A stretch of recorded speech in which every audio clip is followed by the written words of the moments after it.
Hi, it's Jeff Altman, the Big Game Hunter, and welcome to Career Coach Office Hours.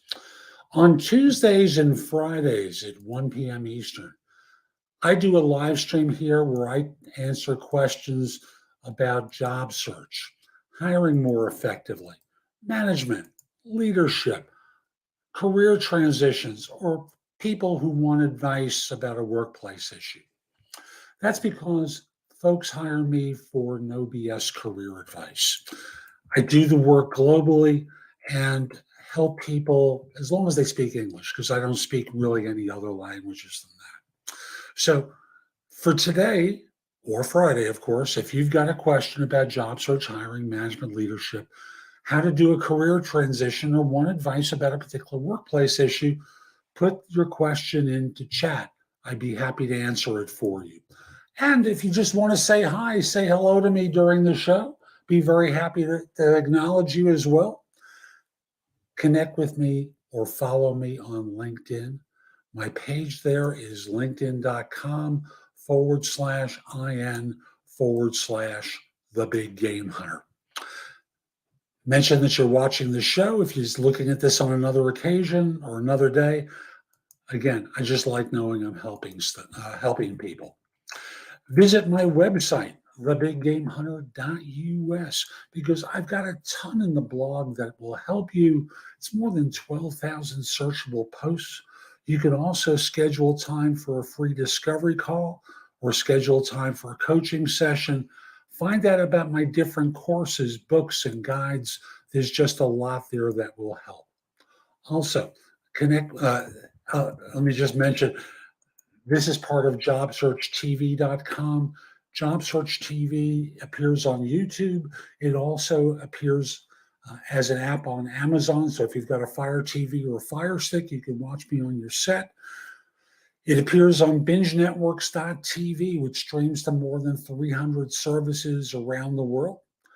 So you can watch me wherever you like. And also, you can subscribe to No BS Job Search Advice Radio and Apple Podcasts, Spotify, where it's a video podcast, Google Play, Stitcher, Amazon Music, wherever you listen to podcasts, well, almost anywhere, because I don't know every service on the planet, but I know a lot of them, and this will go to a lot of streaming services. So, again, I take questions live here. I also receive them in advance of the show, so you can upload it to me at my LinkedIn account. Again, that's linkedin.com/IN/the Big Game Hunter. So I can respond to your questions at the next show. So I've got a bunch of questions I received in advance. And the first one is, why can't most kids be more reasonable about their future jobs these days? There are already too many programmers. You know, you sound like a grumpy old guy. And more realistic, hey, look, you're not going to work forever. They want in. And they're excited about doing this. This isn't about job conservation for them. It's about, I got the rest of my life to live. I want to do this kind of work. What's your problem? Why can't they be more realistic about future jobs? Why do you have to be so limiting? Firms have trouble finding enough programmers to fill their positions. And you're whining about, why can't these kids be more like we were? Acting like,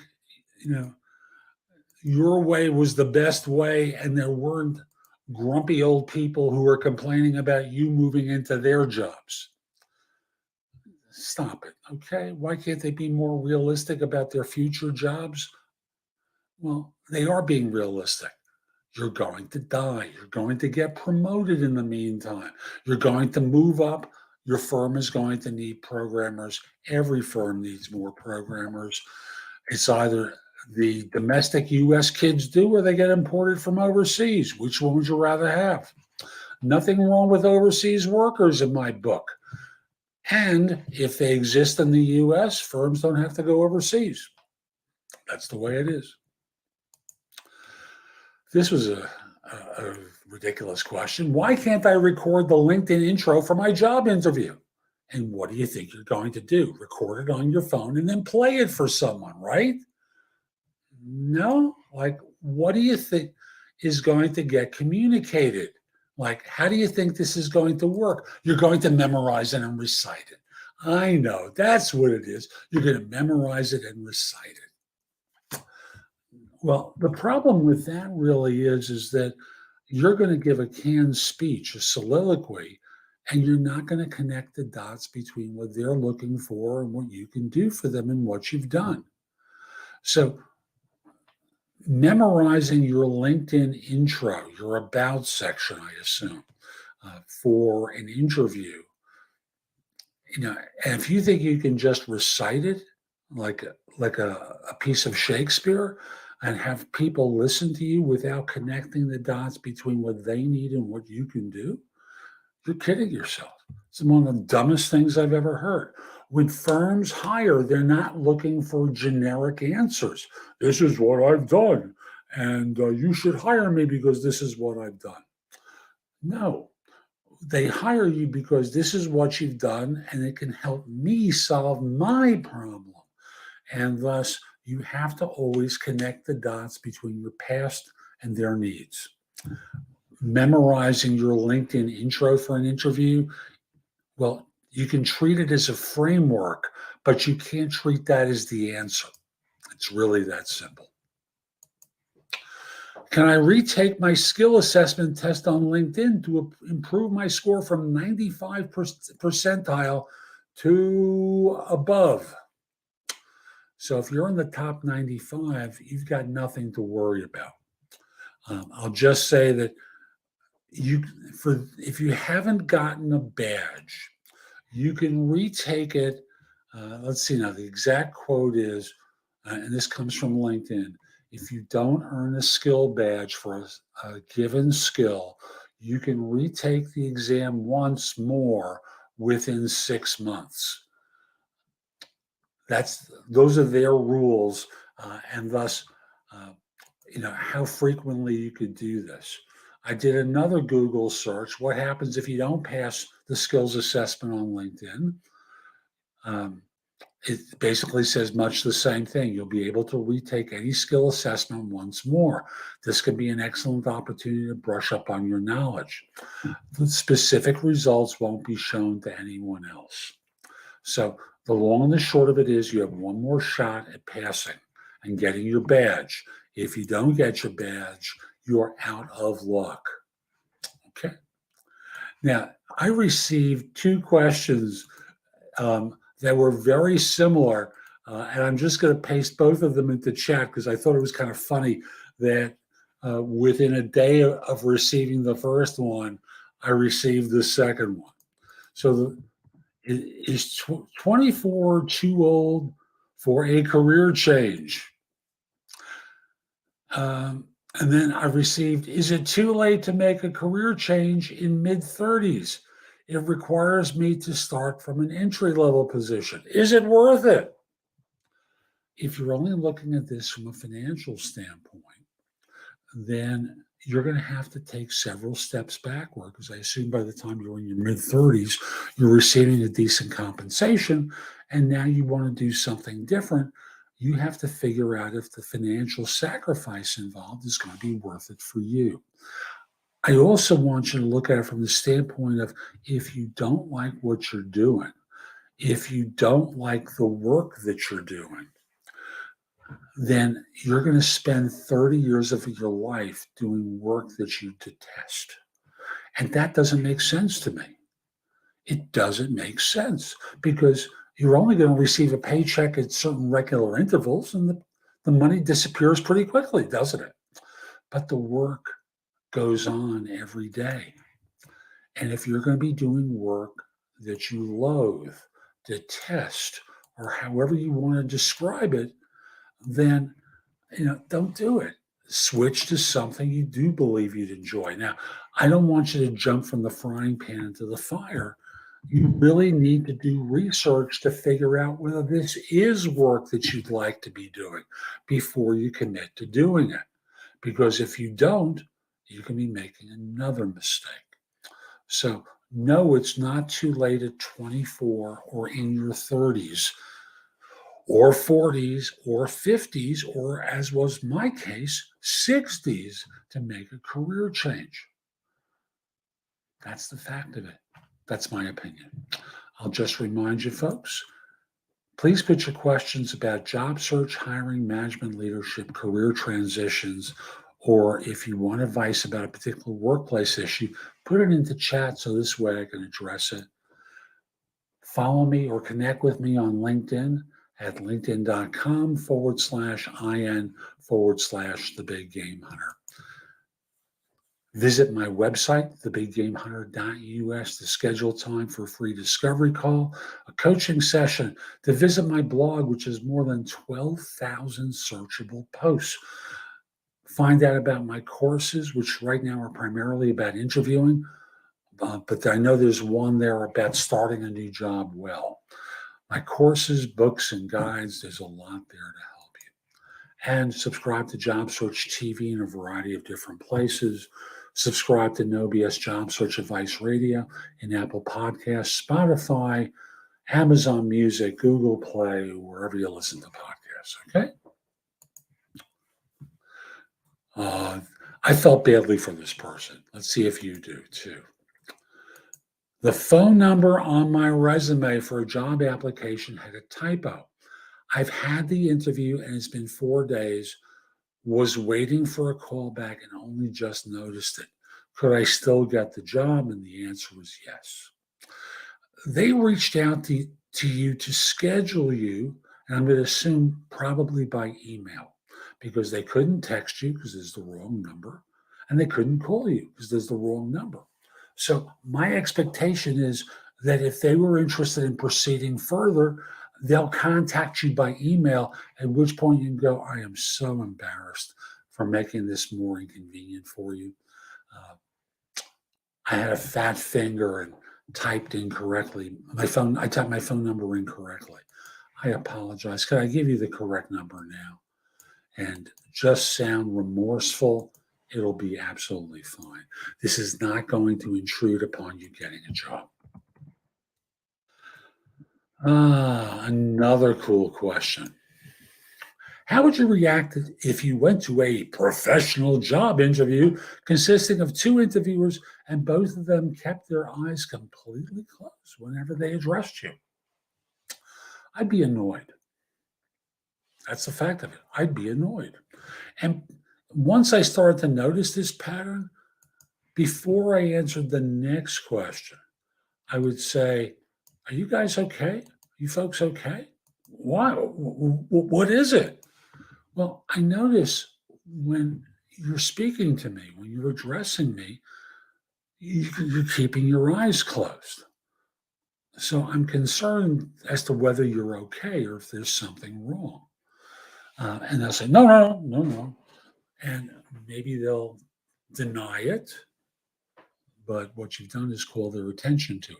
Because closing their eyes may be indicative they've had a busy work week and they're exhausted and they're sitting still and getting tired.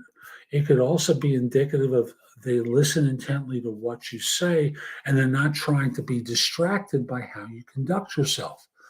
So closing your eyes may mean something, it may mean nothing, but most of the time it means something. It's about them, not you. So I would just simply start off with saying, are you guys okay? Because I notice when I speak, you're closing your eyes, and I'm concerned that I'm either boring you to tears, you're tired, not able to listen, or would it be better if we just schedule or reschedule this for another occasion? That's really the best way to address it, so that you're not in a situation where you're going to be disqualified for bogus reasons and thus be rejected and lose out on opportunities.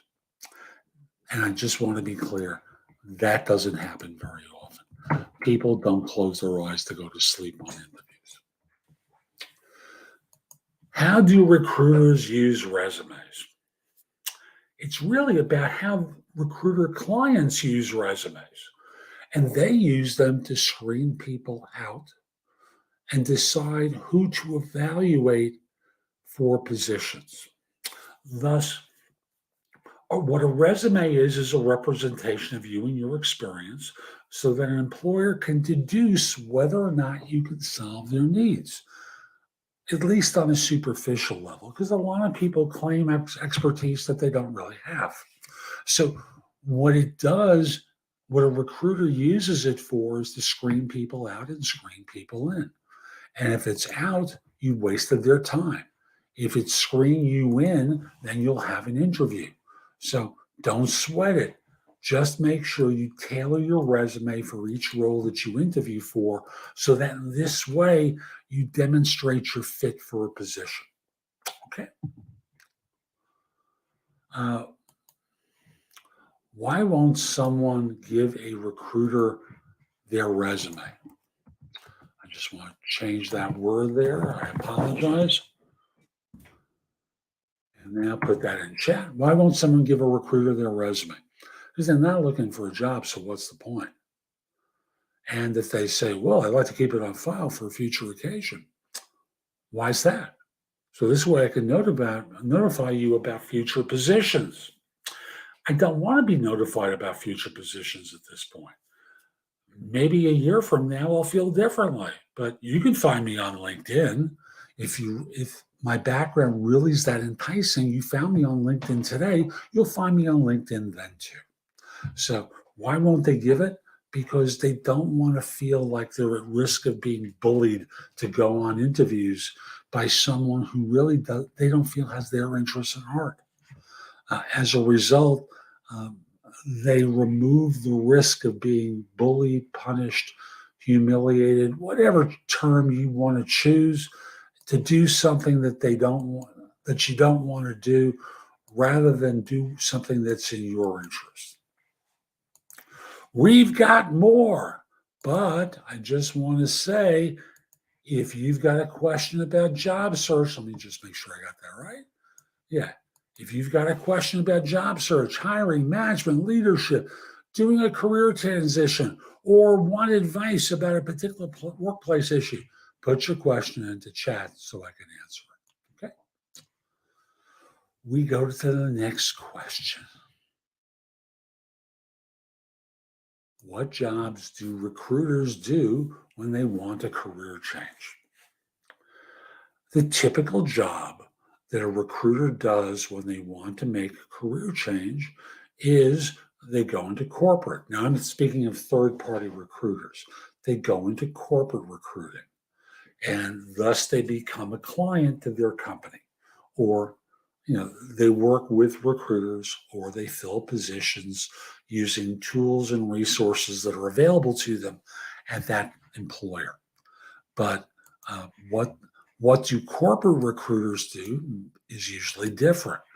Very few of them go into the agency side because they have an appreciation for how awful that kind of work can be. They can sell insurance. They can go to grad school and do whatever. They can do anything they want to, including go back to school to learn something completely different, rather than use the baseline skills that they have from doing work in corporate. So for a third-party recruiter, they go to the company side and they do recruiting for them. If they're on the company side, there are a million careers that are available that people will choose to go into rather than continue in recruiting. How can you tell if your resume will be rejected by an employer?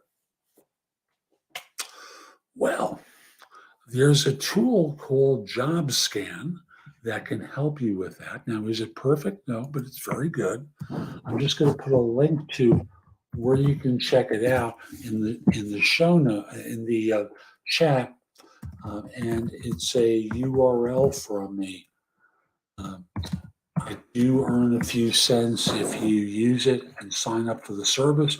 But what JobScan does is you put a job description into one side, you put your resume into the other.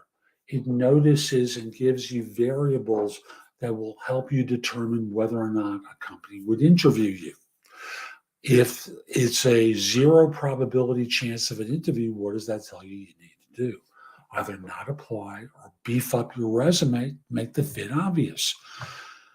If it's a much higher number, let's say it's a 95% probability of being interviewed, well, you probably don't have to change your resume. So, how can you tell if your resume will be rejected or whether there's a likelihood of an interview? Jobscan will do it. Again, the link is in the show notes, and that's it there. www.thebiggamehunter.us/scan. We continue on. There's more questions. How do you deal with a boss who's really political and brings it into the workplace? So let me just simply say, politics can mean one of two things.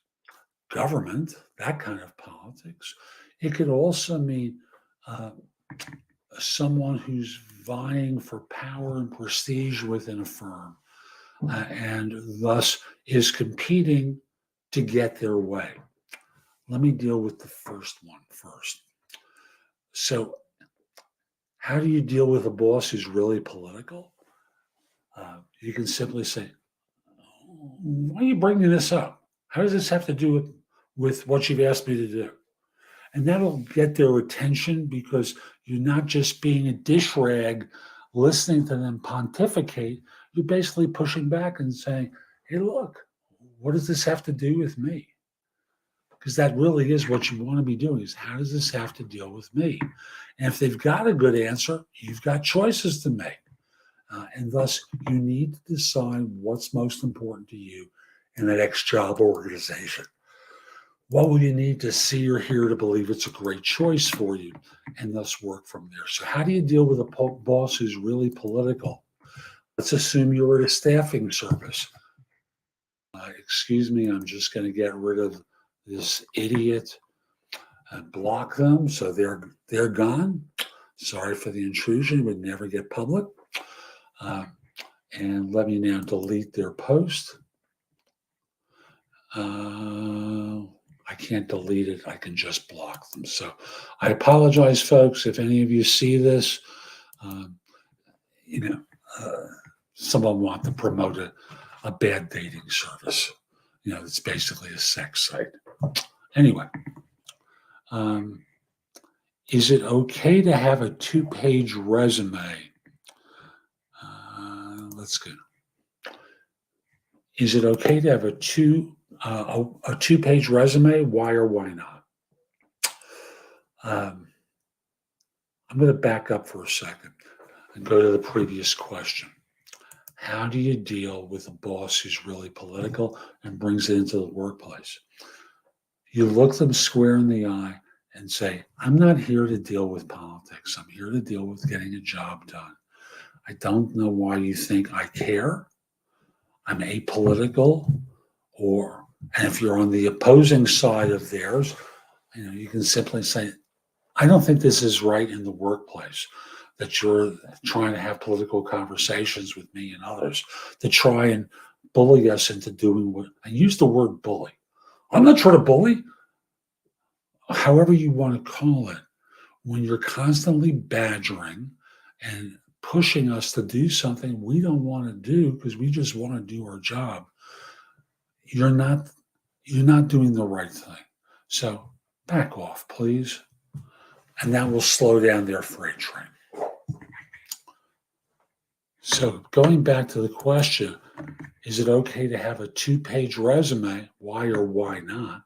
The answer is yes, it's okay to have a 2-page resume. Why? As you're more experienced, you have more things to represent to the next firm that demonstrate how you might fit their job. Going to a second page gives you the space to do that. Now, if you're a recent grad from high school or college, there is no reason to have a 2-page resume unless you're in a research field. And in the research field, you're in a position where you've co-authored articles or publications with someone or some group of people and want to include all the publications. That can, take you to 2 pages easily. So is it okay? Yes. As long as what you're doing clearly represents you and your experience and your qualifications for a job. Why would you want to continue working for a boss? Let me just get back here for a second. Why would you want to continue to work with a boss whom you don't trust? I confess I did that at one point. Let me tell you my story. I was working in recruiting. I was working for a nut. I'm not going to go into details about what made him a nut, but they were. And I did it because of the money. I was earning a lot. And in doing so, I didn't want to be in a situation where I now had to reestablish myself in another firm, lower my income, and then work my way back up. My clients knew where to find me. That made it easy.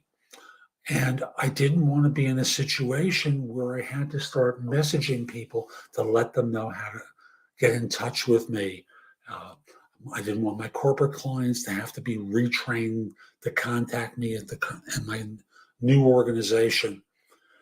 So why do you do it? I'm sorry. There we go. Why did I work for someone I didn't trust? Because of the money. Also because I didn't want to reestablish myself as a salesperson, as a recruiter at another firm or on my own. It was just easier to ride things out so that in this way, I'd be able to continue to earn a living even though I wasn't happy. I never took it out on anyone at that firm. What I did very simply was do something that served me. I'm sure there are many more reasons, but that's one that I really relate to. So I'll just simply say, this is Career Coach Office Hours. I hope you enjoyed today and find it helpful. If you did and you're watching on YouTube, share it, leave a comment, do something that lets people know it was worthwhile. Subscribe to my channel. If you're on LinkedIn and watch it on a later occasion, very simply, follow me and or connect with me on LinkedIn. My page is linkedin.com/in/The Big Game Hunter. My website, thebiggamehunter.us, is a place where you can schedule time for a free discovery call, schedule time for a paid coaching session, to visit my blog with more than 12,000 searchable posts, where you can find out about my courses, books, and guides. There's just a lot there to help you. Also, subscribe to JobSearchTV.com on YouTube. Download the app on Amazon so you can watch it on a Fire TV or a Fire Stick. Or on different platforms, you can watch me on bingenetworks.tv as well. Subscribe to No BS Job Search Advice Radio and Apple Podcasts, Spotify, almost anywhere you listen to podcasts, you can watch me there. Hope you have a terrific day, and most importantly, be great.